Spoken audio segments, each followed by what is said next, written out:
इस सेशन में हम यूनिफॉर्म सर्कुलर मोशन समझेंगे। जब भी कोई ऑब्जेक्ट सर्कुलर पाथ में मोशन करता है तो हम उसे सर्कुलर मोशन कहते हैं। यूनिफॉर्म सर्कुलर मोशन में जो वर्ड यूनिफॉर्म है उसका मतलब ये होता है कि जब भी ऑब्जेक्ट की स्पीड कांस्टेंट रहती है और अगर वो सर्कुलर पाथ में मोशन करता है तो मोशन जो है वो यूनिफॉर्म सर्कुलर मोशन हो जाता है। यहाँ पे ऑब्जेक्ट की स्पीड कांस्टेंट होती है, डायरेक्शन जो है वो कंटिन्यूअसली चेंज होती है। क्योंकि डायरेक्शन चेंज होती है और स्पीड की वैल्यू चेंज नहीं होती, वेलोसिटी जो है, जो कि एक वेक्टर है, चेंज होती है। इसलिए ये जो मोशन है वो एक्सेलरेटेड मोशन होता है और इसका जो एक्सेलरेशन है इसे हम सेंट्रीपिटल एक्सेलरेशन कहते हैं। इस तरह के मोशन के कई सारे एग्जांपल्स हम नेचर में देख सकते हैं। फॉर एग्जांपल अर्थ जो है वो सन के अराउंड घूमती है तो ये भी एक तरह का सर्कुलर मोशन होता है। जो मून है वो अर्थ के अराउंड रिवॉल्व करता है तो ये भी एक सर्कुलर काइंड ऑफ मोशन होता है। हालांकि जरूरी नहीं कि ये यूनिफॉर्म सर्कुलर मोशन हो, लेकिन ये सर्कुलर मोशन होता है। फिर अगर हम डे टू डे लाइफ में देखें तो अगर हम एक पत्थर को धागे से बांध के रिवॉल्व कराएं तो वो भी एक सर्कुलर मोशन होता है। फिर मेले में जाते हैं तो मैरी गो राउंड का जो मोशन है ये भी एक तरह का सर्कुलर मोशन होता है। एटॉमिक लेवल पे जाए तो इलेक्ट्रॉन जो न्यूक्लियस के अराउंड घूमता है तो ये एक तरह का सर्कुलर मोशन होता है। तो ये बहुत ही एक abundantly available, easily available nature में जो मोशन है इस तरह का मोशन है और इसको स्टडी करना बहुत ही इम्पोर्टेंट है। यहाँ पे हमारे पास एक ऑब्जेक्ट है जो सर्कुलर मोशन एग्जीक्यूट कर रहा है। जैसे एक स्टोन है जिसे हमने स्ट्रिंग के साथ बांध के रिवॉल्व किया है। तो ये जो ऑब्जेक्ट है मैंने यहाँ पे सर्कुलर पाथ उसका ड्रॉ किया है। किसी एक टाइम पे ये ऑब्जेक्ट यहाँ पे है। सबसे पहले हम क्या करेंगे, इस मोशन का जो स्पीड है या वेलोसिटी है उसकी डायरेक्शन फाइंड करेंगे। हमने ओरिजिन पे एक्स वाई सिस्टम, ये जो सेंटर है सर्कल का उसके ऊपर हमारे एक्स वाई सिस्टम का ओरिजिन ले लिया है। ओरिजिन से ये जो ऑब्जेक्ट है, सपोज ये पॉइंट पी पे है और ओरिजिन से उसकी पोजीशन डिस्क्राइब करने वाला वेक्टर जो है वो है पोजीशन वेक्टर आर। इसका जो मैग्नीट्यूड है वो हो जाएगा सिंपली इस सर्कल की रेडियस। और क्योंकि यहाँ पे यूनिफॉर्म सर्कुलर मोशन है, इसकी जो स्पीड है वो चेंज नहीं होती, बस उसकी डायरेक्शन चेंज होती है। आर की वैल्यू भी यहाँ पे चेंज नहीं हो रही, यानी कि ये रेडियस जो है वो चेंज नहीं होती। तो सबसे पहले हम डिटरमाइन करेंगे कि ये जो वेलोसिटी है उसकी डायरेक्शन इस पॉइंट पे किस दिशा में है। ठीक है, तो अगर हम इस स्ट्रिंग को यहाँ पे एक कट करें तो कॉमन सेंस से आपको पता होगा कि अगर घूमता हुआ स्टोन है उसको हम बीच में से कट करेंगे तो वो स्टोन जो है वो शूट हो जाएगा, वो घूमना बंद हो जाएगा। इन अदर वर्ड्स इस पॉइंट पी पे जो डायरेक्शन होगी वो ये जो रेडियस वेक्टर है उसके परपेंडिकुलर होगी, यानी कि टेंजेंट टू द सर्कल होगी। सो अगर मैं इसको एक वेक्टर की तरह रिप्रेजेंट करूं तो वेलोसिटी वेक्टर की डायरेक्शन जो है वो इस पॉइंट पी पे टेंजेंट टू द सर्कल होगी। तो हमने देखा कि यूनिफॉर्म सर्कुलर मोशन में ये जो ऑब्जेक्ट रिवॉल्व जब भी सर्कुलर पाथ में रिवॉल्व करता है तो उसका एक्सेलरेशन, उसका जो मोशन है वो एक्सेलरेटेड होता है। तो हम सबसे पहले एक्सेलरेशन की डायरेक्शन फाइंड करेंगे और फिर बाद में उसका मैग्नीट्यूड भी फाइंड करेंगे। तो यहाँ पे मैंने ये जो ऑब्जेक्ट जो हमारा एंटी क्लॉकवाइज रिवॉल्व कर रहा है इसके दो अलग अलग टाइम पे पोजीशन दिखाए हैं। पोजीशन P1 जो है वो टाइम T1 पे है, पोजीशन P2 जो है वो टाइम T2 पे है। यानी कि T1 से लेके T2 टाइम में वो डेल्टा थीटा जितना एंगल कवर करता है। इस एंगल को कहते हैं एंगुलर डिस्टेंस। ठीक है, तो टाइम T1 पे उसकी पोजीशन जो है उसको डिस्क्राइब करने के लिए हमने पोजीशन वेक्टर R1 ड्रॉ किया है और इस पॉइंट पे उसकी जो वेलोसिटी है R1 के परपेंडिकुलर यानी कि V1 वेक्टर से डिस्क्राइब की है।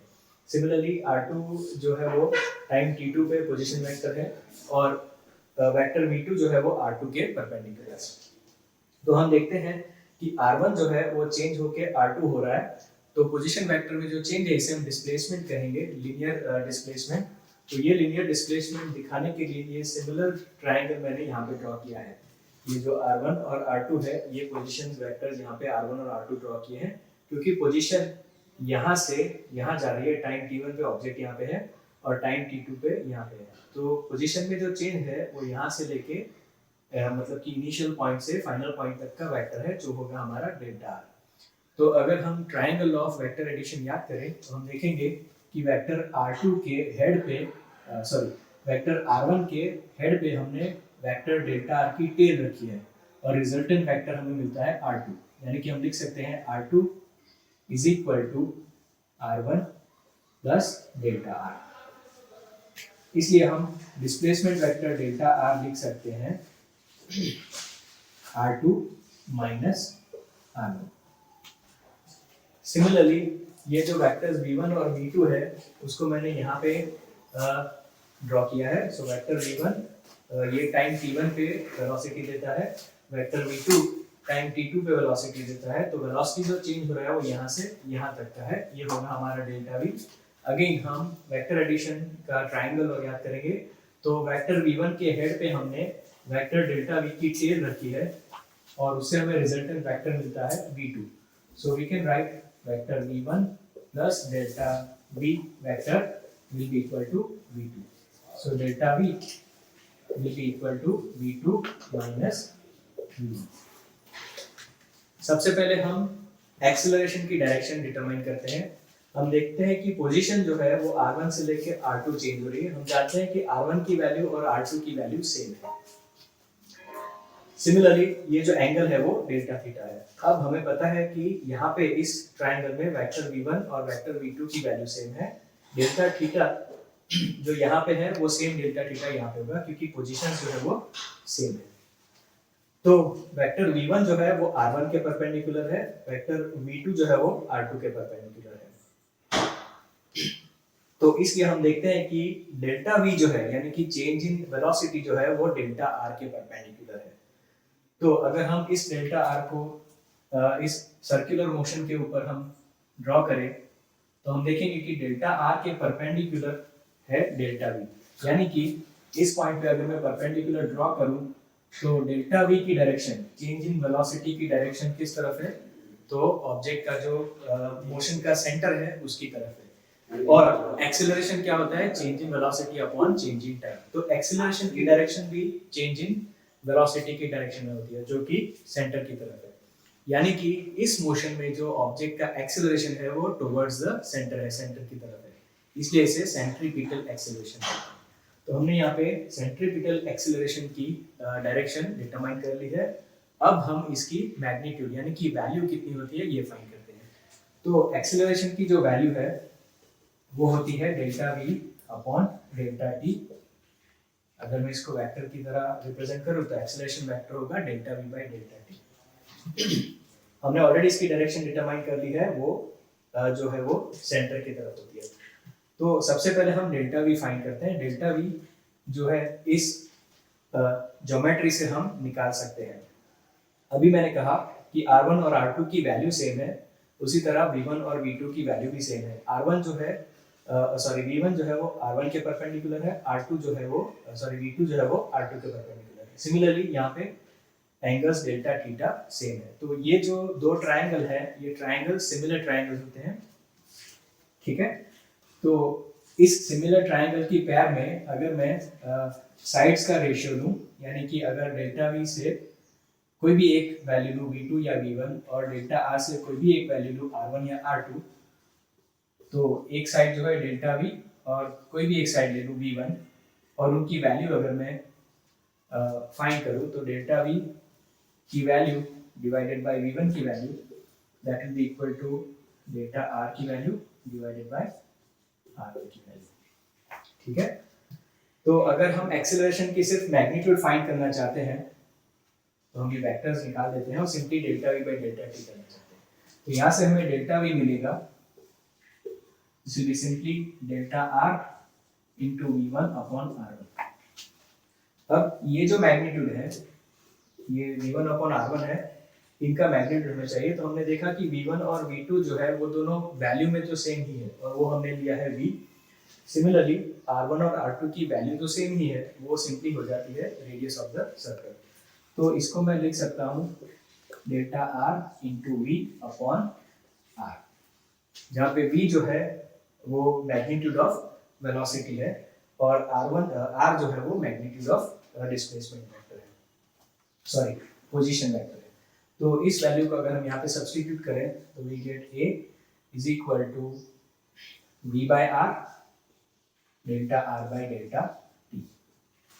तो delta r by delta t जो है वो चेंज इन पोजीशन वेक्टर और टाइम है, तो ये जो है वो लीनियर स्पीड ही हो गया, यानी कि v हो गया। तो ये delta r by delta T हमारा v हो गया, इसलिए दिस इनटू v, और ये v इंटू वी हो जाएगा v square. So we get for the value of acceleration v square by r, यानी कि जो सेंट्रीपिटल एक्सेलरेशन की वैल्यू होती है वो होती है v स्क्वायर अपॉन r। तो ये एक्सेलरेशन जो है वो स्पीड के ऊपर डिपेंड करता है, और जो रेडियल डिस्टेंस है यानी कि सेंटर से जो ऑब्जेक्ट का डिस्टेंस है उसके ऊपर डिपेंड करता है। कंसिडर अगेन कि हमारा ये जो ऑब्जेक्ट है ये यूनिफॉर्म सर्कुलर मोशन कर रहा है, इसका मास m है और इसकी जो स्पीड की वैल्यू है वो है v। सपोज किसी टाइम t1 पे ये पोजीशन p1 पे है, और कुछ देर बाद जब ये मूव करता है तो टाइम t2 पे पोजीशन p2 पे है, यानी कि एंटी क्लॉकवाइज घूम रहा है। सपोज इस ऑब्जेक्ट का रेडियल डिस्टेंस यानी कि सेंटर से जो डिस्टेंस है वो r है। नाउ जब ये पॉइंट p1 से पॉइंट p2 जाता है तो टाइम इंटरवल होता है delta t is equal to t2 minus t1। इस टाइम इंटरवल में ये जो ऑब्जेक्ट है ये कितना लीनियर डिस्टेंस कवर करता है, तो हम देखेंगे कि पॉइंट p1 से लेके पॉइंट p2 यानी कि आर्क लेंथ डेल्टा s जितना ये डिस्टेंस कवर करता है। सिमिलरली इस डिस्टेंस के दौरान हम देखेंगे कि ये जो लाइन है OP यानी कि OP1 कहो या OP2 कहो, ये जो लाइन है जो कनेक्ट करती है ऑब्जेक्ट को सेंटर के साथ, इस टाइम में डेल्टा थीटा जितना एंगुलर डिस्टेंस कवर करती है। ठीक है, अब क्योंकि ये आर्क लेंथ है डेल्टा s और रेडियस की सर्कल की रेडियस है r, हम लिख सकते हैं delta s is equal to r delta theta, यानी कि लीनियर डिस्टेंस डेल्टा s जो है वो एंगुलर डिस्टेंस डेल्टा s के साथ इस इक्वेशन के साथ रिलेटेड है। ये इक्वेशन हम ऑलरेडी जानते हैं, arc length is equal to radius times the angle. अब इससे हम अगर ऑब्जेक्ट की स्पीड फाइंड करना चाहें v, तो ये हो जाएगा स्पीड होगी सिंपली डिस्प्लेसमेंट यानी कि distance delta s divided by time delta t। तो डेल्टा s की जगह अगर हम r डेल्टा थीटा सब्स्टिट्यूट करें तो r जो है वो तो कांस्टेंट है, r कांस्टेंट है, यहाँ पे हो जाएगा delta theta by delta t। तो ये जो क्वांटिटी है delta theta by delta T, ये हमें बताती है कि टाइम के साथ कैसे एंगुलर डिस्टेंस यानी कि एंगल चेंज होता है। इसे हम कहते हैं एंगुलर स्पीड या एंगुलर वेलोसिटी, और इसका सिंबल जो हम यूज करते हैं वो है ये उल्टा, ये जो है ओमेगा, वो W जैसा दिखता है, delta theta by delta T, इसको कहते हैं हम एंगुलर स्पीड। इसकी या एंगुलर वेलोसिटी, इसकी जो यूनिट होगी वो एंगल अपॉन टाइम, एंगल जो है हम रेडियंस में मेजर करते हैं और टाइम सेकंड में मेजर करते हैं। तो एंगुलर स्पीड जो है या एंगुलर वेलोसिटी है उसका यूनिट बन जाता है रेडियन पर सेकंड। तो इस वैल्यू को अगर हम यहाँ पे सब्स्टिट्यूट करेंगे तो हमें एक इक्वेशन मिलेगा जो कि लीनियर स्पीड और एंगुलर स्पीड को कनेक्ट करता है, v is equal to r omega. अगर यहाँ पे जो लीनियर स्पीड है और ये एंगुलर स्पीड है, हम इन दोनों को वेक्टर की तरह ट्रीट करें तो हम ऑलरेडी जानते हैं कि एंगुलर वेलोसिटी जो है उसकी डायरेक्शन जो है, तो पॉइंट P के ऊपर अगर हम पॉइंट P के ऊपर अगर इस सर्कल को हम टेंजेंट बनाएंगे तो वो होगी direction angular velocity, linear velocity v की। लेकिन अगर एंगुलर वेलोसिटी की डायरेक्शन फाइंड करना चाहें यानी कि ओमेगा की डायरेक्शन फाइंड करना चाहें तो वो होगी ये जो प्लेन है जिसके अंदर ये ऑब्जेक्ट रिवॉल्व कर रहा है उसके परपेंडिकुलर हम right hand thumb rule use करते हैं, और जिसमें अगर हम फिंगर्स को रोटेशन की डायरेक्शन, रिवोल्यूशन की डायरेक्शन में कर्ल करें तो थंब जो है वो बाहर की तरफ पॉइंट करता है, यानी कि एंगुलर वेलोसिटी ओमेगा की जो डायरेक्शन होती है वो इस प्लेन के परपेंडिकुलर होती है और सेंटर से बाहर की तरफ होती है। ये जो लीनियर वेलोसिटी है, लीनियर स्पीड है, ये एंगुलर वेलोसिटी ओमेगा के साथ रिलेटेड है, v is equal to r omega में। यहाँ पे ये जो लीनियर वेलोसिटी है ये हमने देखा कि ये जो है r से परपेंडिकुलर है, इसलिए हम कई बार यहाँ पे परपेंडिकुलर का साइन भी यूज करते हैं, जो ये दिखाता है कि ये जो है परपेंडिकुलर कंपोनेंट है। किसके परपेंडिकुलर है? आर के परपेंडिकुलर कंपोनेंट है। लीनियर वेलोसिटी का एक और कंपोनेंट होता है जो कि आर के पैरेलल कंपोनेंट होता है। एनीवेज, यहाँ पे ओमेगा जो है वो एंगुलर वेलोसिटी है। ये जो ओमेगा है ये इस इक्वेशन से डिफाइंड है, delta theta by delta T, यानी कि angular displacement divided by time delta T. अब इमेजिन करो कि ये जो ऑब्जेक्ट है वो पूरा एक चक्कर घूम जाता है। अगर वो पूरा एक चक्कर घूमता है तो डेल्टा थीटा की वैल्यू जो होगी वो होगी 2 पाई रेडियंस। एक पूरा सर्कल जब कवर करता है तो एंगल हो जाता है 2 पाई रेडियंस। और इस पूरा सर्कल को कंप्लीट करने के लिए ये जो ऑब्जेक्ट है उसको जो टाइम लगता है उसे हम कहते हैं टाइम पीरियड, यानी कि डेल्टा टी हो जाता है टाइम पीरियड, और टाइम पीरियड का सिंबल है टी। एक सर्कल कंप्लीट करने के लिए जो टाइम लगता है उसे हम टाइम पीरियड कहते हैं। तो डेल्टा टी हो जाएगा टी और डेल्टा थीटा है 2 पाई। तो ओमेगा के लिए हम लिख सकते हैं omega is equal to 2 pi by T. ये भी एक इंपॉर्टेंट फॉर्मूला है। और यहाँ पे 1 बाई टी जो है इसे कहते हैं फ्रीक्वेंसी, और इसका यूनिट होता है हर्ट्ज। तो अगर इस फॉर्मूला का यहाँ पे यूज करें तो हम लिख सकते हैं omega is equal to 2 pi F. तो इस तरह से हम लीनियर स्पीड और एंगुलर स्पीड को रिलेट कर सकते हैं। ये जो एंगुलर वेलोसिटी है इसकी एक और फॉर्मूला हो गई 2 पाई बाई टी, और फ्रीक्वेंसी के साथ रिलेशन है 2 पाई एफ। क्योंकि ये ओमेगा जो है फ्रीक्वेंसी के साथ रिलेटेड है, इसे कई बार एंगुलर फ्रीक्वेंसी भी कहते हैं।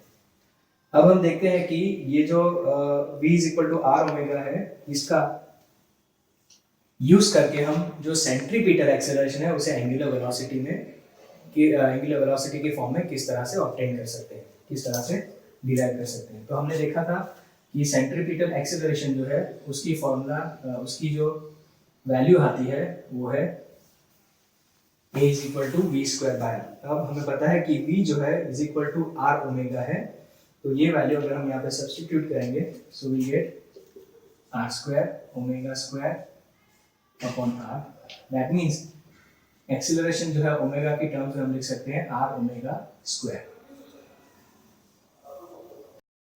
हमने यूनिफॉर्म सर्कुलर मोशन में अभी देखा कि ये जो ऑब्जेक्ट है ये सर्कुलर पाथ में रिवॉल्व करता है, तो उसके ऊपर लगने वाला जो उसका जो एक्सीलरेशन है वो सेंटर की तरफ होता है। इसका मतलब है कि जो फोर्स इस पे लग रहा है वो भी सेंटर की तरफ है। तो यूनिफॉर्म सर्कुलर मोशन में हमने जो भी एग्जांपल्स देखे अब तक, जैसे कि अर्थ और सन सिस्टम है, यानी कि अर्थ जो है वो सन के अराउंड रिवॉल्व करती है, तो अर्थ के ऊपर जो फोर्स लगता है जो सन की वजह से लगता है वो उसका ग्रेविटेशनल फोर्स होता है। सिमिलरली अगर हम मून और अर्थ की बात करते हैं तो मून जो है वो अर्थ के अराउंड रिवॉल्व करता है, तो अगेन इस मोशन के लिए जो रिक्वायर्ड फोर्स है वो ग्रेविटी प्रोवाइड करती है। अगर हम एटॉमिक सिस्टम की बात करते हैं तो इलेक्ट्रॉन को रिवॉल्व करने के लिए, न्यूक्लियस के अराउंड रिवॉल्व करने के लिए जो इलेक्ट्रोस्टैटिक अट्रैक्शन फोर्स है वो रिस्पॉन्सिबल होता है। तो ये सभी फोर्सेस जो है जो सेंटर की तरफ लग रहे हैं इनको हम कहते हैं सेंट्रीपिटल फोर्सेस। और हमें पता है कि ये जो सेंट्रीपिटल फोर्स है, यानी कि ये सेंटर की तरफ लगने वाला जो फोर्स है उसकी वजह से ऑब्जेक्ट का जो एक्सीलरेशन है जिसका फॉर्मूला हमने ऑलरेडी डिराइव किया है वो है a is equal to v square upon r. तो हम फोर्स की भी फॉर्मूला आसानी से लिख सकते हैं। न्यूटन का सेकेंड लॉ हम जानते हैं F is equal to ma, जहाँ पे m जो है वो मास ऑफ द ऑब्जेक्ट है, ऑब्जेक्ट का मास है। तो एक्सीलरेशन की वैल्यू हम अगर यहाँ से सब्स्टिट्यूट करें तो we get F is equal to m v square upon r। यहाँ पे मैं कहना चाहूँगा कि ये जो सेंट्रीपिटल फोर्स है ये कोई नया तरह का फोर्स नहीं है, ये वही फोर्स है जो ऑब्जेक्ट को सर्कुलर मोशन में घूमने के लिए उसको सेंटर के साथ कनेक्ट करके रखता है। जो अर्थ और सन की सिस्टम में ग्रेविटेशनल फोर्स है या इलेक्ट्रॉन और न्यूक्लियस के सिस्टम में इलेक्ट्रोस्टैटिक फोर्स है। अगर हम एक पत्थर की बात करें, पत्थर को हम धागे से गोल घुमाते हैं तो धागा और पत्थर के बीच में जो स्ट्रिंग होती है, जो फिंगर्स और पत्थर के बीच में जो स्ट्रिंग होती है, तो स्ट्रिंग के अंदर टेंशन फोर्स प्रोड्यूस होता है, और यही टेंशन फोर्स है जिसकी वजह से ये जो ऑब्जेक्ट है वो रिवॉल्व करता है सर्कल में। तो टेंशन फोर्स ही हमारा सेंट्रीपिटल फोर्स बनता है। इस सेंट्रीपिटल फोर्स को हम ओमेगा की यानी कि एंगुलर वेलोसिटी की फॉर्म में भी लिख सकते हैं। अगर हम a is equal to are omega square use करें यहाँ पे तो हम फॉर्मूला लिख सकते हैं F is equal to m r omega square.